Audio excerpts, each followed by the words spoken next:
damos por este maravilloso día que nos has concedido.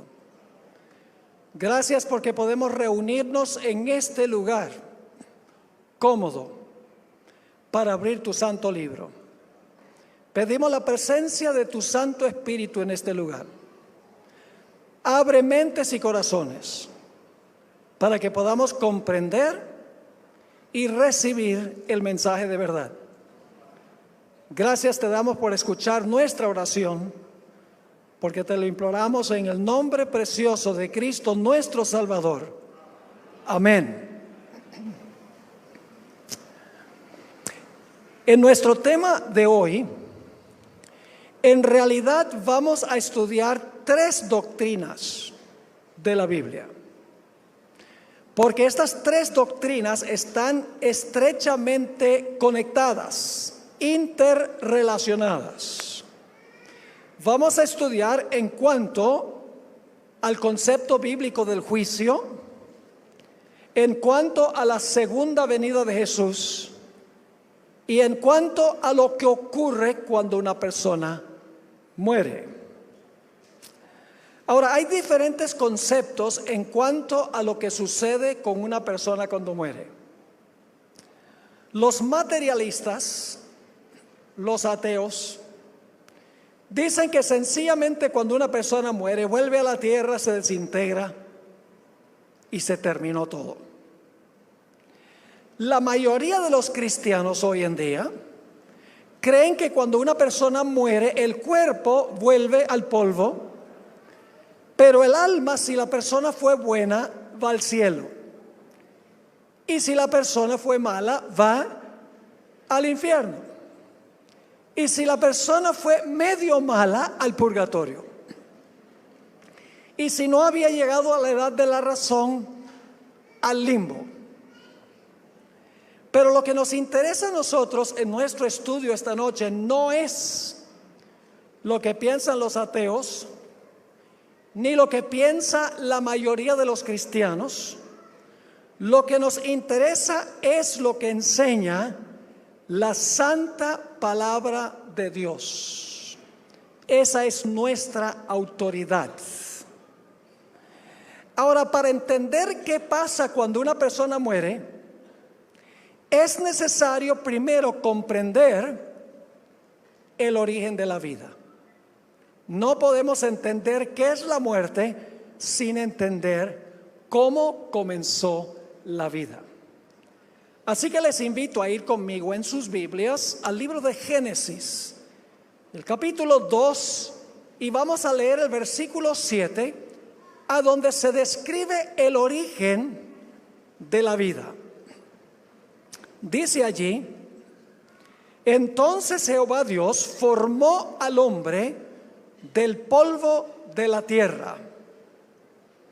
Ahora, como mencionaba anteriormente, uno no puede formar nada de polvo, porque el polvo se desmorona. En realidad fue polvo mojado o barro de alfarero. Isaías 64 y el versículo 8 lo dice. Dice: ahora pues, Jehová, tú eres nuestro Padre, nosotros barro, y tú el que nos formaste. Así que obra de tus manos somos todos nosotros. Así que Dios formó al hombre del polvo de la tierra. Yo pregunto, ¿qué facultad del hombre está formada de polvo? Su cuerpo físico es lo que está compuesto de polvo. Y luego sigue diciendo el versículo: y sopló en su nariz. ¿Qué hacemos con la nariz? Respiramos. Dice: y sopló en su nariz aliento o espíritu de vida, y el hombre llegó a ser un alma viviente, o como dicen otras versiones, un ser viviente. La facultad física del hombre es su cuerpo material, con todos sus sistemas y sus órganos. Es decir, Dios formó a Adán con un cuerpo absolutamente perfecto, con todos sus sistemas circulatorio, respiratorio, etcétera. Y puso en ese cuerpo todos los diferentes órganos del cuerpo. Pero el problema es que después que Dios hizo el cuerpo con sus sistemas y con sus órganos, el cuerpo estaba sin vida. No dije que el cuerpo estaba muerto, porque no había muerte. El cuerpo estaba sin vida. Así que Dios dice que colocó en la nariz el aliento de vida, y cuando Dios hizo eso, ahora todos los sistemas del cuerpo comenzaron a funcionar. Y todos los órganos del cuerpo comenzaron a cumplir su función. Ahora, en la cabeza de ese primer ser y de todos sus descendientes, Dios colocó el cerebro, la capital del cuerpo. El cerebro es el que graba toda la información que entra por los 5 sentidos. Registra la información, la clasifica y la graba indeleblemente en ese órgano, el cerebro. Ahora, cuando Adán tomó su primer respiro, Adán no tenía biografía. Adán no tenía una identidad personal. No tenía, por así decirlo, una biografía, porque no existía antes. Así que Adán, ahora que recibe el aliento de vida, comienza a escribir su historia. Comienza a escribir su biografía. ¿Creen ustedes que Adán era un personaje bastante distinto cuando murió de 930 años que el día que Dios lo creó? Muy distinto. Porque cuando Adán murió, tenía en su cerebro 930 años de biografía, grabado allí en el transcurso de su vida. Todo contenido en el cerebro, acciones, pensamientos, emociones, experiencias, todo grabado en el cerebro de Adán. 930 años de biografía. Ahora preguntémonos, ¿qué pasó cuando Adán murió? Vamos a Eclesiastés 12 y el versículo 7. Eclesiastés 12 y el versículo 7 nos habla del proceso contrario de la vida.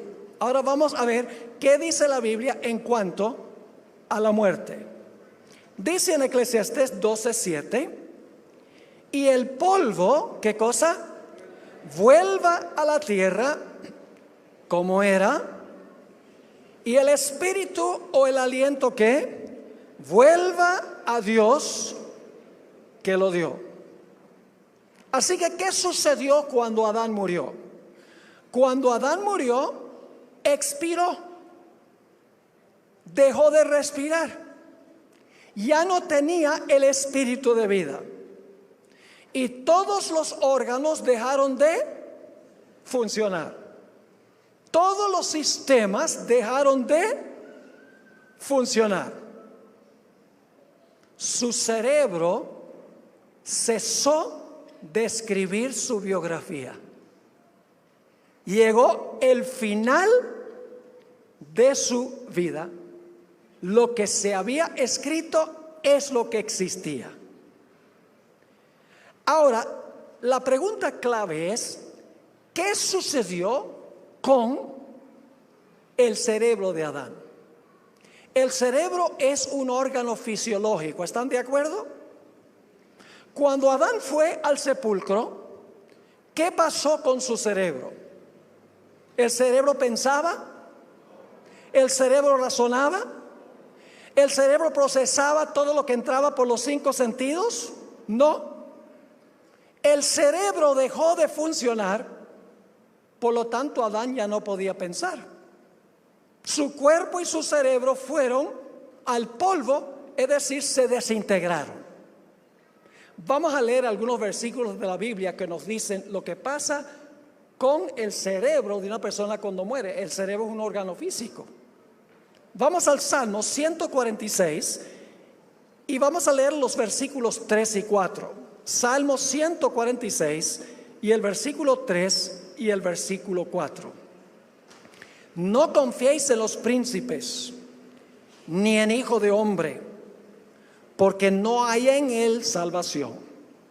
Pues sale su ¿qué? Su aliento, ¿y qué? Vuelve a la tierra. En ese mismo día, de repente sabe todo. ¿Perecen qué? Sus pensamientos. Porque el cerebro dejó de ¿qué? Dejó de funcionar. Ya no puede pensar.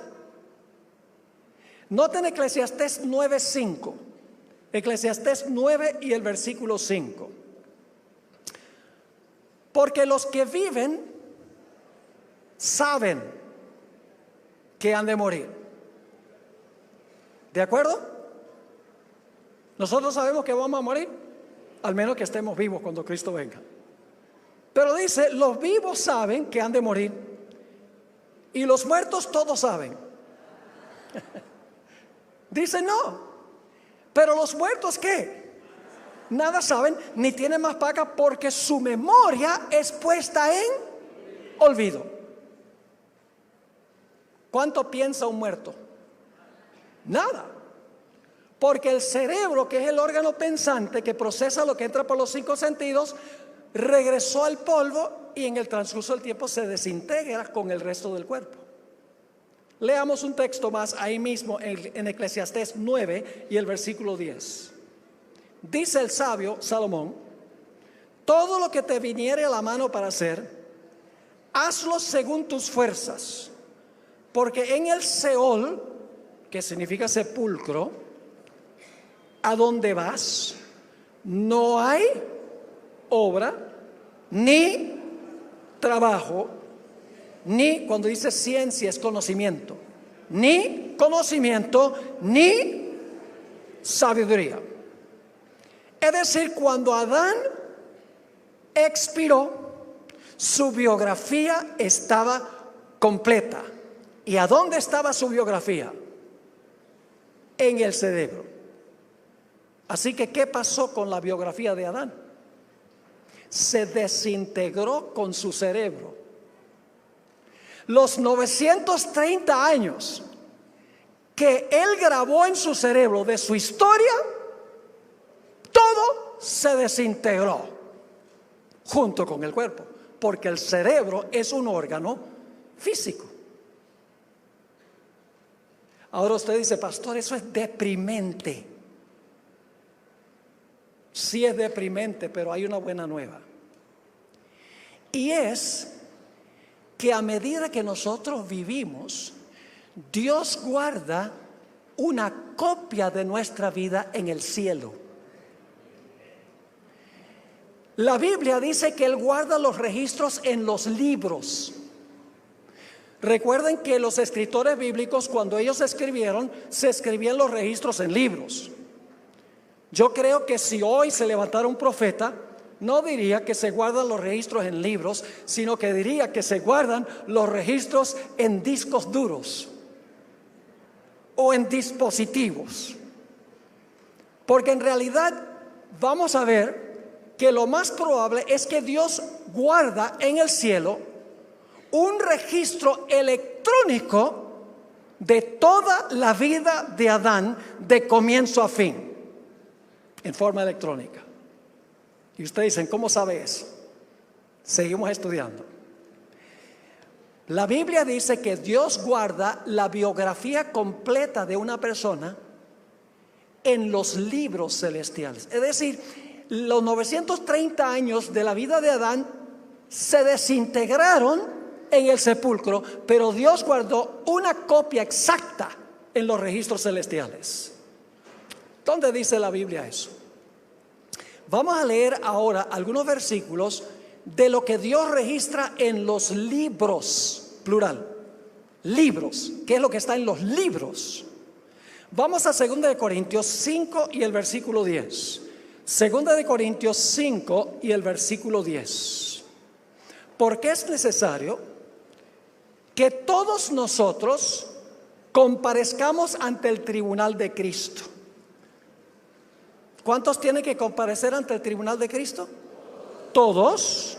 ¿Con qué propósito? Para que cada uno reciba según lo que haya hecho mientras estaba en el cuerpo, es decir, mientras estaba funcionando su organismo físico, sea bueno o sea malo. Ahora, si nosotros tenemos que comparecer ante el tribunal de Cristo y dar cuenta por lo que hicimos, ¿Dios guarda un registro de lo que hicimos? Lógico que sí. Note lo que dice Mateo 12, 36 y 37. No solamente guarda Dios un registro de nuestras acciones, de nuestras obras. En Mateo 12, 36 dice, está hablando Jesús: mas yo os digo que de toda palabra ociosa que hablen los hombres, de ella darán cuenta en el día del juicio. Porque por tus palabras serás justificado y por tus palabras serás condenado. ¿Guarda Dios un registro de nuestras palabras? Sí, tendremos que rendir cuenta por nuestras palabras, según dijo el mismo Jesús. Así que Dios debe guardar un registro de las palabras. Guarda un registro de las acciones de nuestra vida. ¿Creen que Dios también guarda un registro de nuestros secretos? Sí. Note lo que dice Eclesiastés 12 y el versículo 12, 13 y 14. Eclesiastés 12, 13 y 14. Un texto muy bien conocido. El fin de todo el discurso oído es este: teme a Dios y guarda sus mandamientos, porque esto es el todo del hombre. Porque Dios traerá toda toda obra a juicio, y ahora escuchen, juntamente con toda cosa que encubierta, sea buena o sea mala. ¿Guarda Dios un registro de nuestros secretos? ¿Guarda un registro de nuestras palabras? ¿Guarda un registro de nuestras obras o de nuestras acciones? Sí, Dios tiene en el cielo una biografía completa de nuestra vida. Los ángeles ahorita están bien ocupados registrando cada pensamiento, cada acción, cada palabra, cada emoción. Una biografía completa que Dios guarda en el cielo. Noten Daniel 7, 9 y 10. Nuevamente los libros. En los libros está la biografía que Dios guarda en el cielo. Daniel 7, 9 y 10. Estuve mirando hasta que fueron puestos tronos, y se sentó un anciano de días. ¿Quién es el anciano de días? Dios el Padre, muy bien. Cuyo vestido era blanco como la nieve y el pelo de su cabeza como lana limpia. Su trono llama de fuego y la rueda del mismo fuego ardiente. Un río de fuego procedía y salía de delante de él. Millares de millares, millones de millones asistían delante de él. El juez se sentó y ¿qué? Y los libros se abrieron. ¿Viene un momento en que se van a abrir los registros de la vida de cada persona? Sí. Ahora, si Dios va a traer a luz nuestras palabras, nuestras obras y nuestros secretos, ¿debe ser que Dios guarda un registro de todo eso en el cielo? Lógicamente que sí, Dios lo guarda allá. ¿Y por qué lo guarda? Porque Él sabe que cuando nosotros morimos, el registro biográfico que tenemos en el cerebro se desintegra. Así que Dios guarda un respaldo en el cielo. Es decir, los libros, plural, contienen la biografía. Pero la Biblia también habla del libro en singular. ¿Qué es lo que contiene el libro singular? Vamos a leer algunos versículos. Filipenses 4 y el versículo 3. Filipenses el capítulo 4 y el versículo 3. Aquí el apóstol Pablo está hablando de algunos de sus colaboradores en la predicación del evangelio. y escribió lo siguiente: asimismo te ruego, también a ti, compañero fiel, que ayudes a estas que combatieron juntamente conmigo en el Evangelio, con Clemente también, y los demás colaboradores míos, cuyos ¿qué? Nombres están escritos en el libro de la vida. ¿Qué contiene el libro? Nombres. Noten Apocalipsis 3:5. Apocalipsis 3 y el versículo 5. Este es un versículo muy bien conocido. Dice: el que venciere será vestido de vestiduras blancas, y no borraré su ¿qué? Su nombre del libro de la vida, y confesaré su nombre delante de mi Padre y delante de sus ángeles. ¿Qué contiene el libro singular? Nombres. Noten Apocalipsis 13:8. Apocalipsis 13 y el versículo 8. Está hablando de los que al final de la historia adoran a la bestia. Dice allí: y la adoraron todos los moradores de la tierra, cuyos nombres no están escritos en el libro de la vida del Cordero, que fue inmolado desde el principio del mundo. Nuevamente, el libro contiene ¿qué? Nombres. Vamos a Éxodo 32. El Antiguo Testamento concuerda con esto. Éxodo 32 y el versículo 31 al 33. Dice allí: entonces volvió Moisés a Jehová y dijo: te ruego pues, este pueblo ha cometido un grave pecado, porque acaban de adorar al becerro de oro, practicaron la idolatría.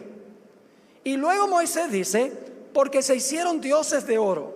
Y luego hace una petición: que perdones ahora su pecado, y si no, ráeme ahora de tu libro que has escrito.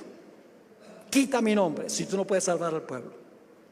Nuevamente, ¿qué es lo que contiene el libro?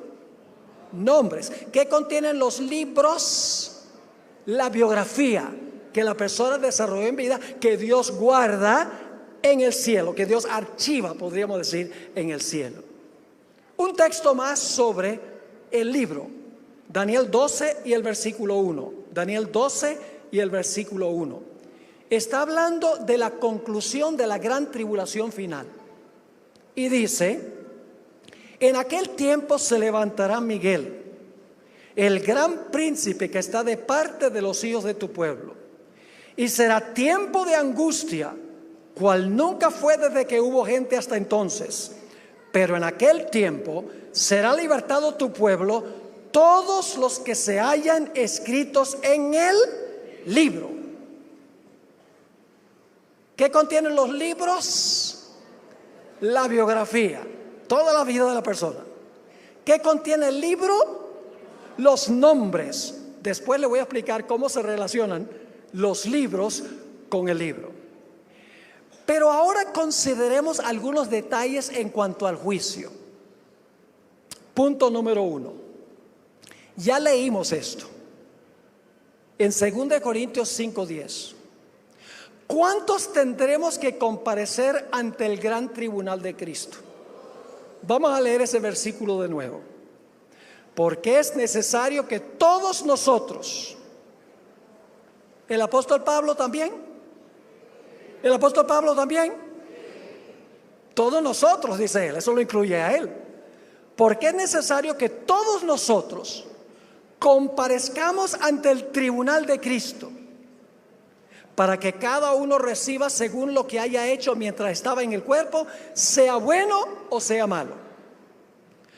Ahora, ¿a dónde es que vamos a comparecer ante el gran tribunal de Cristo?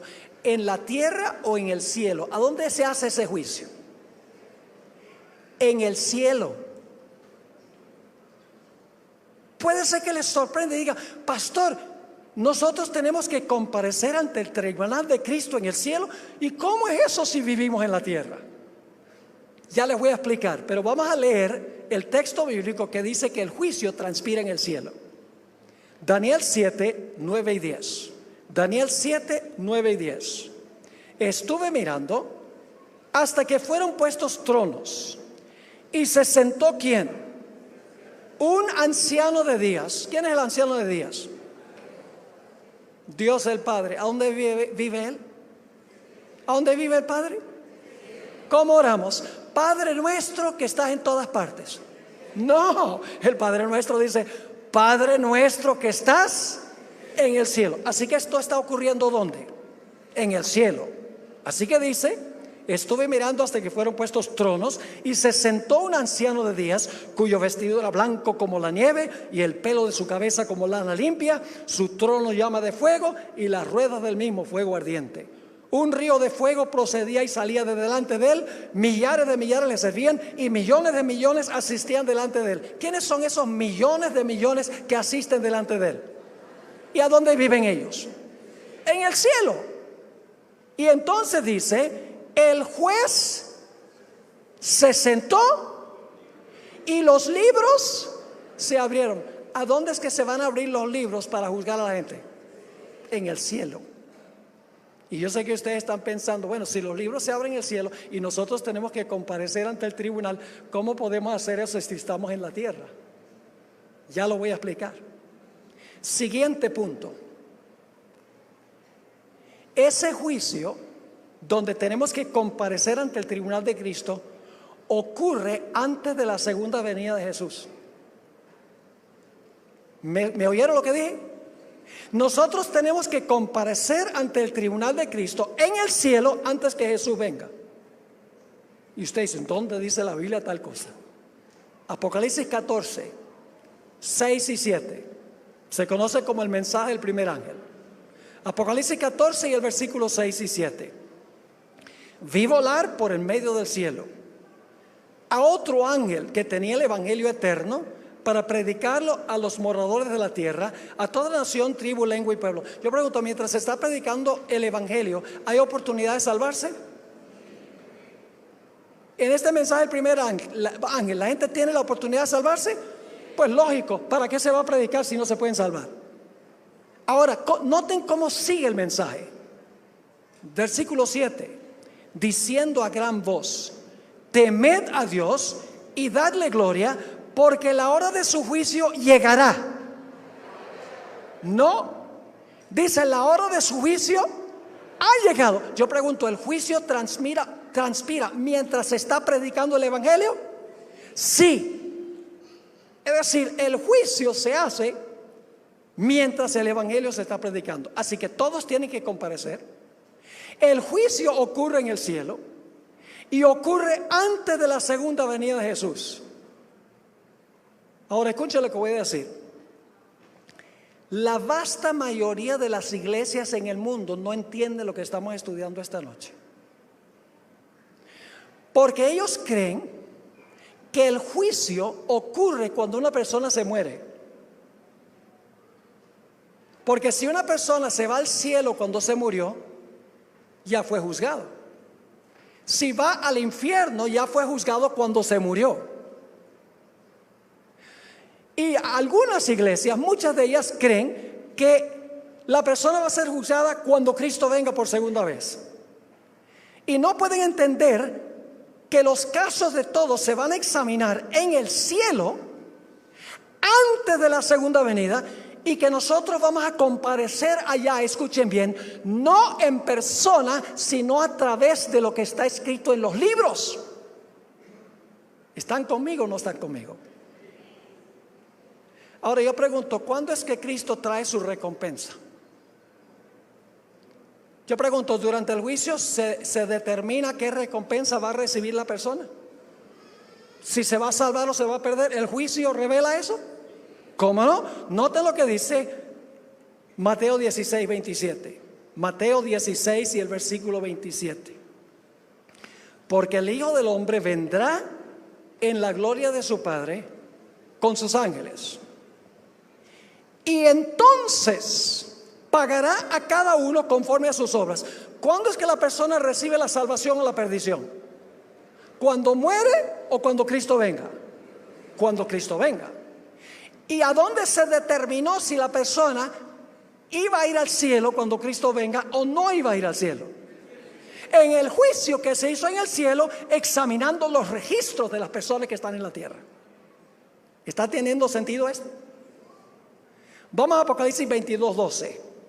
Apocalipsis 22 y el versículo 12. Yo les dije que vamos a estudiar 3 doctrinas: el juicio, la segunda venida y los muertos. Hay que estudiarlos juntos, porque si entendemos uno mal, vamos a entender los otros mal también. Noten Apocalipsis 22, 12. Dice Jesús: he aquí yo vengo pronto. ¿Y qué trae Jesús? ¿Tiene que haber decidido de antemano cuál es el galardón para poderlo traer? Sí, dice, y mi galardón conmigo, ¿para qué? Para recompensar a cada uno según sea su obra. ¿Y a dónde están escritas las obras? En los libros. Un pasaje más. Primera de Tesalonicenses 4 y el versículo 15 al 17. Esto nos dice claramente cuándo la gente va a ir al cielo. No es cuando se muere. La Biblia es clara en cuanto a eso. Nota lo que dice 1 Tesalonicenses 4 y el versículo 15 al 17. Hablando de la segunda venida: por lo cual os decimos esto en palabra del Señor, que nosotros que vivimos, que habremos quedado hasta la venida del Señor, no precederemos a los que durmieron. Es decir, los vivos no van a ir al cielo antes que los que murieron. Versículo 16: porque el Señor mismo, con voz de mando, con voz de arcángel y con trompeta de Dios, descenderá del cielo. ¿Quién es el Señor mismo aquí? ¿Qué va a descender del cielo con voz de mando y con trompeta de Dios y la voz del arcángel? ¿Quién es? Jesús. ¿Y qué va a pasar cuando venga? Los muertos en Cristo resucitarán primero. Luego nosotros, los que vivimos, los que hayamos quedado, es decir, los que van a estar vivos cuando Cristo venga, seremos ¿qué? Arrebatados juntamente con ellos, es decir, los que murieron y resucitaron, con ellos en las nubes para recibir al Señor en el aire, y así estaremos siempre con el Señor. ¿Cuándo es que Cristo se va a llevar a los fieles vivos y a los fieles que murieron y resucitaron? No cuando mueren, sino cuando Jesús venga. Así que la gente dice, en un funeral dice: doña Julia está disfrutando allá en la presencia del Señor. Miren, si los familiares que murieron van al cielo cuando se mueren, lo que debemos hacer no tener un funeral, sino tener una fiesta. Porque ya no tienen que estar en esta tierra de sufrimiento y clamor y dolor. Hay que hacer una fiesta. Está en el cielo disfrutando de la gloria. ¿Para qué llorar si pensamos que están en el cielo? La Biblia nunca enseña que la gente va directo al cielo cuando se muere. ¿Vamos bien? Ahora volvamos al caso de Adán. Quiero leerles una cita que se encuentra en ese maravilloso libro, El conflicto de los siglos. Página 537. A medida que los libros de registro se van abriendo en el juicio, las vidas de todos los que hayan creído en Jesús pasan ante Dios para ser examinadas por Él. Empezando con los que vivieron primero en la tierra. ¿Quién sería el que vivió primero en la tierra? Adán. Comenzándolo con los que vivieron primero en la tierra, nuestro abogado presenta los casos de cada generación sucesiva, es decir, se hace en orden cronológico. Gracias a Dios que no en orden alfabético, porque mi apellido empieza por B. Así que dice, nuestro abogado presenta los casos de cada generación sucesiva y termina con ¿quiénes? Los últimos en ser juzgados son los que van a estar vivos y van a pasar por lo que la Biblia llama el tiempo de angustia. Ahora, no tengo tiempo de comprobar esto, pero ese juicio celestial comenzó en el año 1844. Ese es un tema para otro tiempo. Si quieren pueden ir a nuestra página de nuestro ministerio. Escribí un manual que se llama La razón de nuestro existir, a donde analizo el asunto de la fecha cuando comenzó el juicio celestial. Ahora yo pregunto, ¿A dónde estaba Adán, el primero en ser juzgado, en 1844? Muerto y desintegrado. ¿De acuerdo? Vamos a Juan 5, 28 y 29. Juan 5, 28 y 29. Aquí Jesús dice a dónde va la gente cuando se muere. ¿A dónde estaba Adán cuando comenzó el juicio? Dice: no os maravilléis de esto, porque vendrá la hora cuando todos los que están, ¿dónde? En los sepulcros oirán su voz. Y los que hicieron lo bueno saldrán a resurrección de vida, mas los que hicieron lo malo a resurrección de condenación. ¿Cuándo es que son condenados los impíos? ¿Cuando mueren o cuando Cristo venga? Cuando Cristo venga.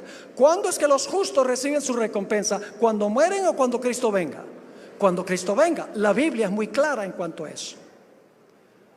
Ahora, yo sé que ustedes están pensando: bueno, Pastor Bor, si Adán fue el primero en ser juzgado en 1844 y él estaba en el sepulcro desintegrado, ¿cómo es posible que él pudo comparecer ante el tribunal de Cristo para ser el primer personaje en ser juzgado?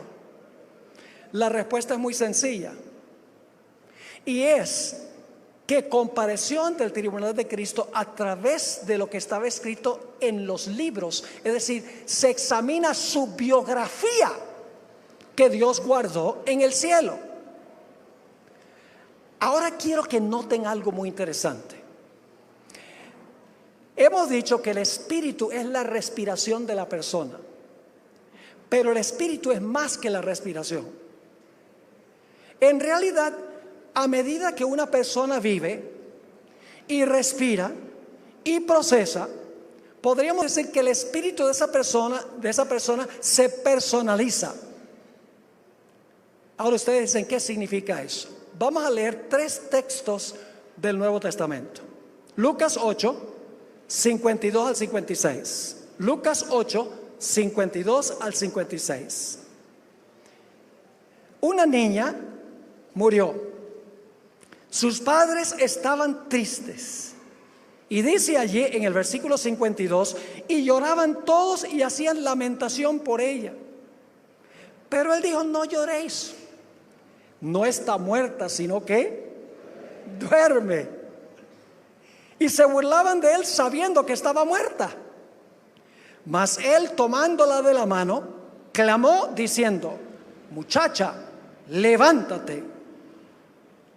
Ahora a veces me fallan los ojos cuando leo, así que me corrigen si leo mal. Entonces el espíritu volvió. No, su espíritu volvió. No el espíritu, su espíritu volvió. E inmediatamente se levantó y él mandó que se le diese de comer. Cuando se murió con hambre. ¿Qué le fue devuelto a esta niña? Su identidad personal, que Dios había guardado, ¿dónde? En los libros celestiales. Yo pregunto: ¿reconoció a sus padres? ¿Sabía que había estado enferma? ¿Cómo no? Empezó a donde dejó cuando murió. Vamos a otro texto: el martirio de Esteban. Hechos 7, 57 al 60. Hechos 7, 57 al 60. Aquí está describiendo la turba que apedreó a Esteban, y dice lo siguiente: entonces ellos, dando grandes voces, se taparon los oídos y arremetieron a una contra él, y echándole fuera de la ciudad le apedrearon. Y los testigos pusieron sus ropas a los pies de un joven que se llamaba Saulo. A él volveremos más adelante. Y apedreaban a Esteban mientras él invocaba y decía: Señor Jesús, recibe el espíritu. Mi espíritu, está diciendo él. Recibe mi espíritu. Y puesto de rodillas, clamó a gran voz: Señor, no les tomes en cuenta este pecado. Y habiendo dicho esto, durmió. Vamos al tercer ejemplo. Lucas 23, 46. Lucas el capítulo 23 y el versículo 46. Aquí está hablando de Jesús. Entonces Jesús, clamando a gran voz, dijo: Padre, en tus manos encomiendo el Espíritu.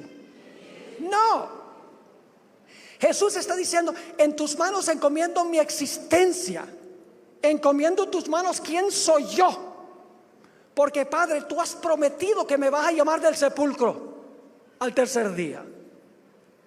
Así que Jesús dice: en tus manos encomiendo mi espíritu. Y habiendo dicho esto, que expiró. Quiero leerles una cita de una escritora que explica todo este asunto. Nuestra identidad personal será preservada en la resurrección. ¿Vamos a recibir nuestra propia identidad en la resurrección? ¿Esteban Bor va a ser Esteban Bor? ¿Jorge Sánchez va a ser Jorge Sánchez? ¿O Jorge Sánchez va a ser Esteban Bor y Esteban Bor Jorge Sánchez? Dios lo libre a él.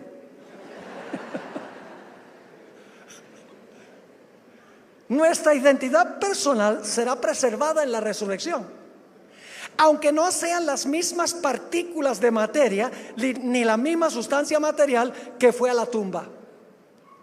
Dios no necesita recuperar cada partícula de materia para devolvernos el cuerpo, porque va a ser un material mucho más fino. Sigue escribiendo: las maravillosas obras de Dios son un misterio para el hombre. El espíritu, que es el carácter del hombre, vuelve a Dios y allí es preservado. El carácter es la identidad de la persona. Sigue escribiendo: en la resurrección cada hombre tendrá su propio carácter. A su debido tiempo Dios llamará a los muertos, dándoles de nuevo el aliento de vida y ordenando los huesos secos que vivan. Saldrá la misma forma, pero estará libre de la enfermedad y de todo defecto. ¡Ah, gloria a Dios! No más diabetes, no más cojos, no más ciegos, no más mudos, no más enfermos, no más médicos. Se van a quedar sin trabajo los médicos. Pero los pastores no, porque vamos a proclamar las maravillas de la salvación.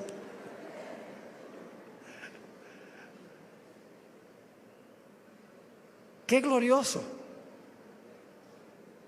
Seremos lo que somos. ¿Qué le va a devolver Dios a Adán? Le va a devolver la identidad personal que él desarrolló durante los 930 años de su vida, que se desintegró en su cerebro, pero que Dios guardó en los libros celestiales, a través de los cuales Dios juzga a Adán cuando surge su nombre en el juicio. Ahora permítame mencionar a otro grupo de personas. Los justos van a resucitar justos. ¿Cómo van a resucitar los impíos? Quiero leerles otra cita del libro Conflicto de los Siglos. Este es un libro que debe leer cada persona, no solo los adventistas, sino los no adventistas. Es un libro sobre lo que está pasando en el mundo hoy y lo que pronto va a ocurrir. Es como si uno estuviera leyendo los periódicos de hoy, pero fue escrito hace más de 120 años. El libro dice lo siguiente, hablando de los que van a estar fuera de la santa ciudad después de los 1000 años. Allí hay reyes y generales que conquistaron naciones, hombres valientes que nunca perdieron una batalla, guerreros soberbios y ambiciosos cuya venida hacía temblar reinos. La muerte no los cambió. Al salir de la tumba, escuchen esto, reasumen el curso de sus pensamientos en el punto mismo en que lo dejaran. Es decir, que si un impío en una guerra tenía una lanza en la mano y le dice a las tropas ¡Ave! Y le atraviesa una flecha, cuando resucite dice ¡Lance! Porque empieza a donde dejó. ¿Me están entendiendo lo que estoy diciendo? Ahora déjenme darles un ejemplo práctico para que puedan entender mejor. ¿Han visto ustedes esa pequeña película que sacaron de la muerte del presidente John Kennedy? ¿Lo han visto? Como la limusina está dando la vuelta a la esquina, baja por la calle Elm, y entonces viene el disparo, los disparos, la cabeza de Kennedy echa para atrás y Jackie se salta atrás para tratar de ayudarlo. ¿Han visto esa peliculita cortica? Ahora yo pregunto, cuando ustedes ven esa película, ¿Kennedy está vivo o está muerto?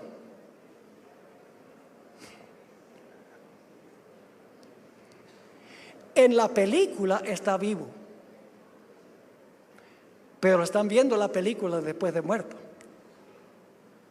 Escuchen esto. Hay cierto sentido en que los muertos, cuando se evalúan sus casos en el juicio, comparecen ante el tribunal vivos. Y usted dice, ¿en qué sentido? En el sentido de que el registro de sus vidas se hizo mientras estaban vivos. Cuando se ve la película en el cielo, en el juicio, aparece la vida de la persona. Eso se grabó mientras la persona estaba viva, pero se está evaluando después que la persona, ¿qué? Después que la persona murió. Ahora, algunos de ustedes están pensando, pastor, hay algunas cosas que yo no quiero que Dios me devuelva. ¿Cuántos aquí tienen cosas en su biografía que les gustaría que cuando Cristo venga no les devuelva esas partes de la biografía? Levante la mano. Los que no levantaron la mano ya tienen el primer registro ahí. Porque están mintiendo. Todos tenemos un registro lóbrego del pecado. Entonces, ¿cómo podemos pasar el juicio? ¿Qué va a pasar con todos esos registros que están allí? Les voy a dar una ilustración para que recuerden todo lo que hemos estudiado esta noche. Quiero comparar todo lo que hemos estudiado con una computadora. La computadora equivale al cuerpo. Yo pregunto, ¿la computadora es un objeto material? Sí. ¿El computador tiene un cerebro? Le decimos procesador, ¿verdad? ¿Tiene un cerebro que graba y procesa todo como el cerebro humano? Sí. ¿Cómo no? ¿Qué hay que hacer para que funcione la computadora? Hay que darle el aliento de vida. ¿Se llama qué? Enchufarlo. Enchufar la computadora. Ahora, si usted compra una computadora hoy, ¿es la misma computadora en un año? No. ¿Por qué? Porque usted le ha metido mucha información y ahora es su computadora personal. Ha cobrado la identidad que usted le ha metido a la computadora. Ahora, supongamos que Dios no lo quiera, se incendie su casa. Gracias a Dios no hay nadie en la casa. Y el incendio derrite completamente la computadora. ¿Qué pasó con la identidad personal, por así decirlo, de la computadora? Lo mismo que cuando una persona muere, se desintegró. Pero ¿saben lo que hace la gente inteligente? Por eso guarda un respaldo. La electrónica nos ayuda a entender todo este asunto. Dios fue el que inventó la electrónica, no el hombre. Ahora yo pregunto, si la computadora se destruye y ustedes hicieron un respaldo de todo lo que está en la computadora, ustedes pueden ir al almacén y comparar una computadora mucho más poderosa y meterle la misma identidad que tenía la primera. Sí. Pero ¿saben que pueden hacer algo antes de eso? Hay una tecla que se llama borrar. Si usted no quiere que toda la información vaya a la nueva computadora, usted puede borrar, borrar, borrar, borrar. ¿Saben que eso es lo que hace Dios en el juicio? Dios sabe que nosotros vamos a morir, al menos que estemos entre ese grupo que va a pasar por la gran tribulación. Y por lo tanto Dios dice, yo sé que la computadora se va a desintegrar, así que yo voy a guardar un registro en el cielo. Pero aquí viene la buena nueva. Cuando aparece nuestro registro en el juicio, después que hemos muerto, a través de los libros, se ven todos los pecados que cometimos. Pero al lado de los pecados está escrito, perdonado por la sangre. Y el gran jurado celestial está presenciando el registro de todos los pecados, sí, pero de los cuales la gente se arrepintió, los confesó, confió en la justicia de Cristo Jesús. Y entonces Dios le dice al jurado celestial, ¿qué pasa con esta persona? Y el jurado celestial dice, usa la tecla de borrar. Y todos los pecados serán borrados del registro. Y lo único que nos devolverá Dios es todo lo bueno. Yo pregunto, ¿es esa una buena nueva? Óigame si es una buena nueva. Ahora quiero terminar. ¿Han entendido lo que estudiamos? No es complicado. No necesita uno ser matemático ni científico para entenderlo. La Biblia es sencilla. Quiero terminar refiriéndome a un hombre que era bien malo. Se llamaba Saulo de Tarso. Ahora quiero que ustedes recuerden lo que pasó con Saulo de Tarso. Él estaba presente en el martirio de Esteban, pero ese era solamente un puntico malo de todo lo que había hecho. Noten lo que dice en Hechos, el capítulo 26 y el versículo 9 al 11. Aquí el apóstol Pablo, Saulo se llamaba, cuenta su vida pasada. Hechos 26 y el versículo 9. Yo ciertamente había pensado deber hacer muchas cosas contra el nombre de Jesús de Nazaret. Atacó el nombre de Jesús, lo cual también hice en Jerusalén. Y yo encerré en cárceles a muchos de los santos, recibida potestad de los príncipes, de los sacerdotes, y cuando eran matados yo daba mi voto.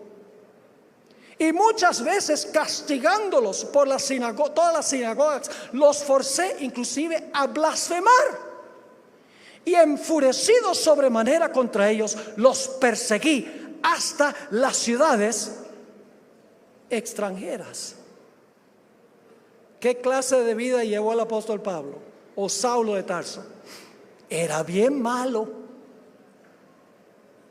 Pero luego en el camino a Damasco conoció a Jesús.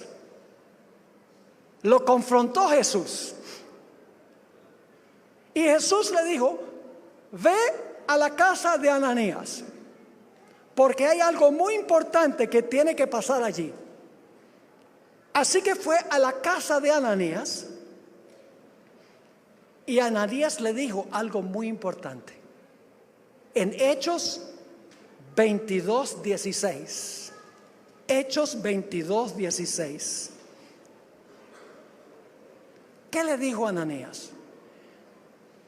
A Saulo, por todos los pecados y la maldad que había en su vida. ¿Qué le dijo? ¿Cómo podía limpiar eso? Ahora pues, ¿por qué te detienes? Le dice Ananías a Saulo. ¿Por qué estás titubeando? ¿Por qué te detienes? Levántate y ¿qué? Y bautízate. ¿Y qué hace el bautismo? Y lava tus pecados invocando su nombre.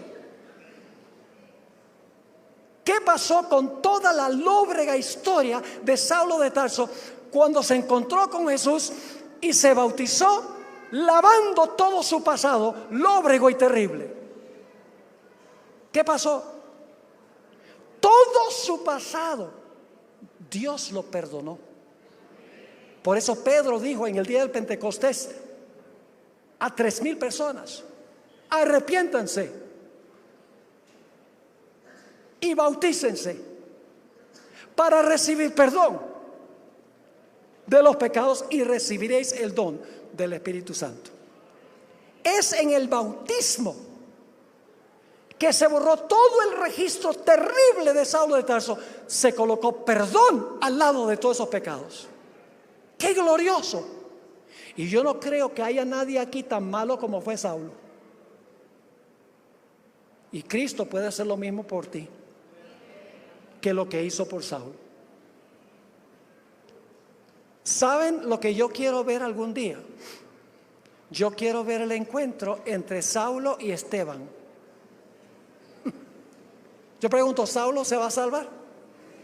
Sí, pueden leer, no tenemos tiempo, pero en 2 de Timoteo 4, 6 al 8, él dice que Jesús le ha preparado una corona y a todos los que aman su venida. Saulo se va a salvar. ¿Se va a salvar Esteban?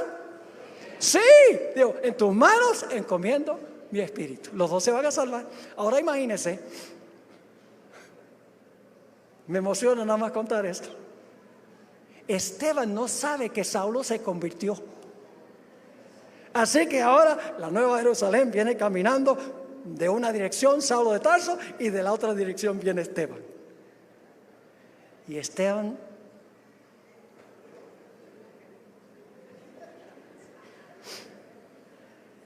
¿Saulo? Canalla. No, eso no es lo que le va a decir. Saulo, ¿te salvaste, Saulo? Sí, Esteban. ¿Sabe cuándo me salvé? Yo sabía que tú eras de Dios cuando te estaban apedreando, pero estaba pataleando. Y me imagino el abrazo que le dará Esteban a Saulo, porque su martirio trajo al evangelio al más grande apóstol de la historia de la iglesia cristiana. Gloria a Dios. Ese encuentro será maravilloso cuando se encuentren todos los redimidos. Ahora, para terminar en nuestro estudio de esta noche, a la luz de lo que nosotros hemos estudiado, yo quiero hacer un llamado como he hecho en otras noches. Hemos dicho que la muerte no significa nada para la gente que está en Cristo. Y llegamos a estar en Cristo en el momento cuando nos bautizamos y lavamos todos nuestros pecados. Quedan sepultados en las aguas del bautismo. Lo vimos en el caso de Saulo. Sucede con toda persona que recibe a Cristo Jesús. Oremos. Padre Celestial, gracias te damos, porque a pesar de que somos pecadores, nos has dado un camino de escape. Oh Padre, gracias porque no nos dejaste en este mundo para perecer. Gracias por enviar a tu querido Hijo Cristo Jesús para vivir una vida perfecta y morir con nuestra carga de pecado, para que nosotros podamos ser hallados justos en Él. Te doy gracias, Señor, por este lindo grupo que respondió a tu llamado. Algunos en la cancha, otros en el auditorio, algunos que están viendo por el internet. Te ruego, Señor, que bendigas a cada una de estas personas, que ninguno se pierda, que cada uno finalmente confirme su decisión a través del bautismo. Te ruego también, Señor, que tú bendigas a las personas que están aquí que no se colocaron de pie. Deben hacerlo, pero hay algo que lo impide. Antes que terminen las conferencias, te ruego, Señor, que tú compunjas a estas personas para que tomen su decisión para Jesús. Gracias te damos, Señor, por haber estado con nosotros y por escuchar y responder esta oración, porque te lo imploramos en ese nombre que es sobre todo nombre, el nombre dulce y maravilloso de Cristo Jesús. Amén.